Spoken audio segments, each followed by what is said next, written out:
Thank you very much for joining us here on Times Now. I'm Hina Gambhir. Those were the headlines. The big story that we have for you is the latest as far as Delhi blast probe is concerned. The Delhi blast files, and every single day new revelations are being made. What you're seeing on your screens right now, viewers, is the face of terror. A radicalized mind, a doctor who is defending suicide bombings on camera. This is the unseen, undated footage of Umar Nabi, a man who speaks with chilling ease about martyrdom, operations revealing the depth of his indoctrination. His words are unsettling, his beliefs are disturbing, and his calm demeanor offers a stark and terrifying glimpse into the mind completely consumed by the extremist ideology. And it is quite unsettling how Umar, an assistant professor in a general medicine department of Al Falah University, a trained doctor sworn to save lives, coolly argues that suicide terror isn't merely permissible, it is noble. He speaks like a man on a divine mission, desperate to romanticize a massacre. The only time he seems to be losing his cool is towards the end, where he struggles to articulate his thoughts, falters, rambles, and then abruptly concludes the recording. It seems like Umar is rehearsing his statement before releasing a more polished version.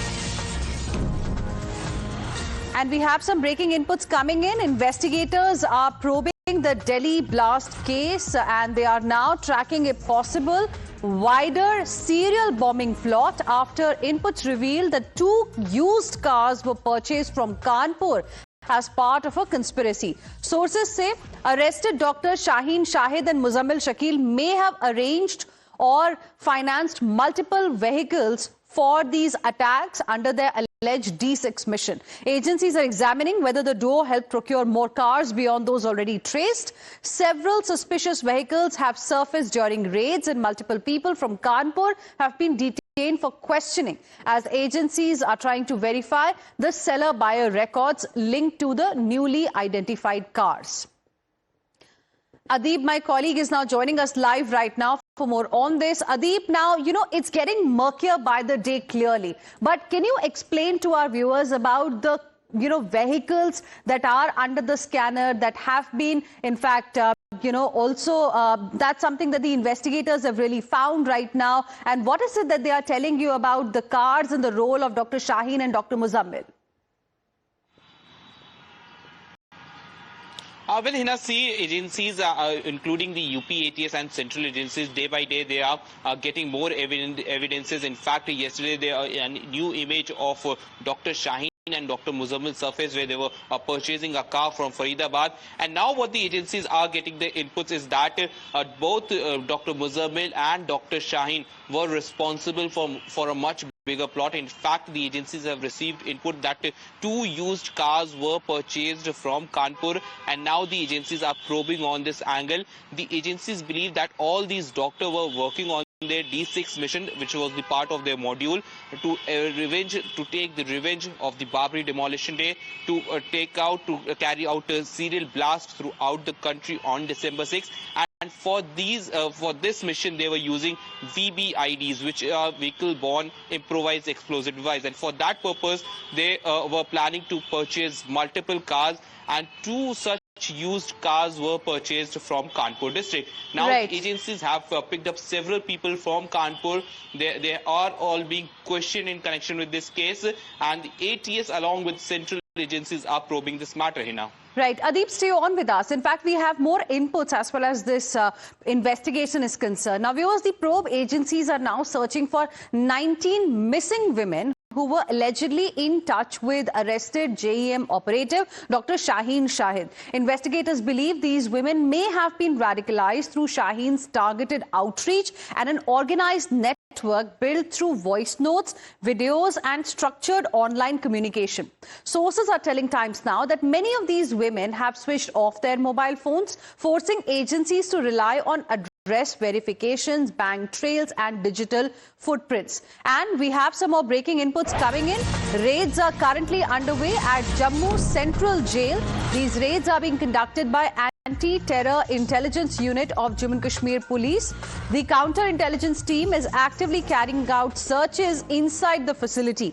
That's the update that we are getting for you. 10-11 blast probe vidance. There are raids that are currently underway in Jammu jail. These raids, are happening as we speak. Ankit, my colleague, is now joining us live right now for more on this. Ankit, good morning. What more details can you share with us about the raids that are underway at Jammu Central Jail?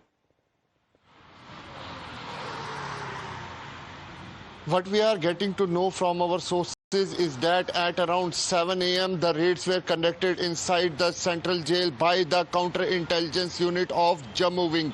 The raids are underway.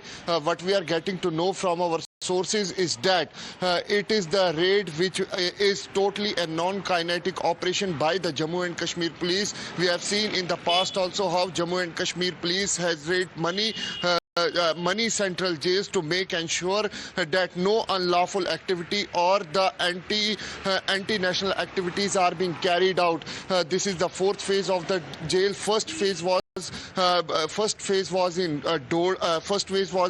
Katwa and the Rajouri. Second phase was in Udhampur. Third phase was in the Kishtwar, and this is the fourth phase of the non-kinetic operation which is being carried out by the Jammu and Kashmir police. This is the raid which is underway at Central Jail in Jammu, which is called Balwal Jail. What we are getting to know is that the top officials of the counter-intelligence with the security forces, they are conducting the raids over there, and it is underway.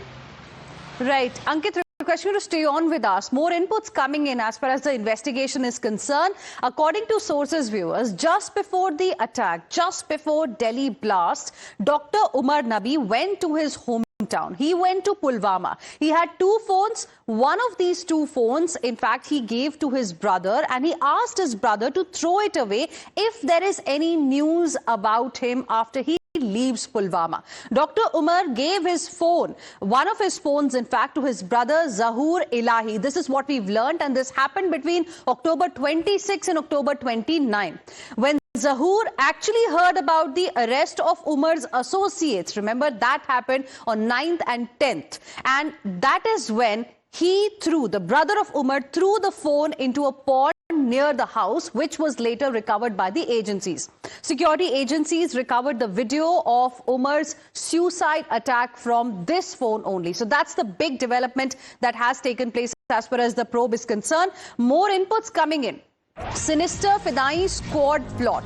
We have inside scoop on Jaish's scheme, the nefarious plan it had for India. The Bleed Bharat plot stands completely exposed.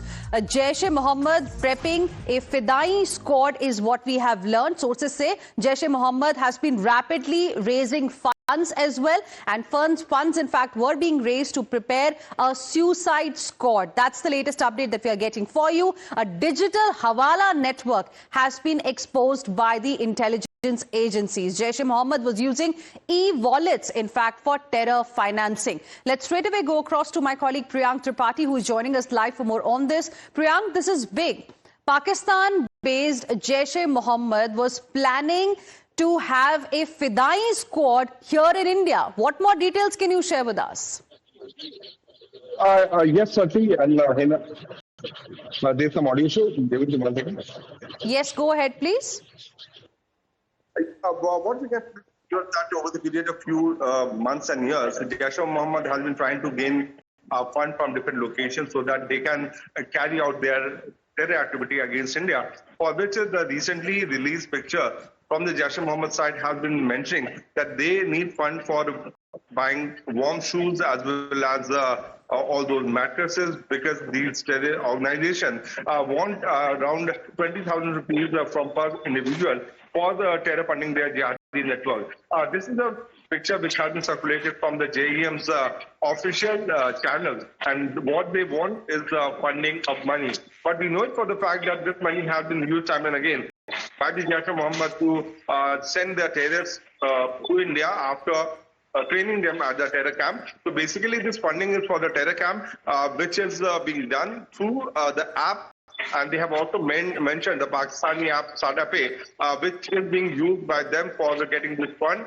for the camps, and these camps we know is meant to be for those terrorists who are trained there, and then they are sent as infiltrator in India.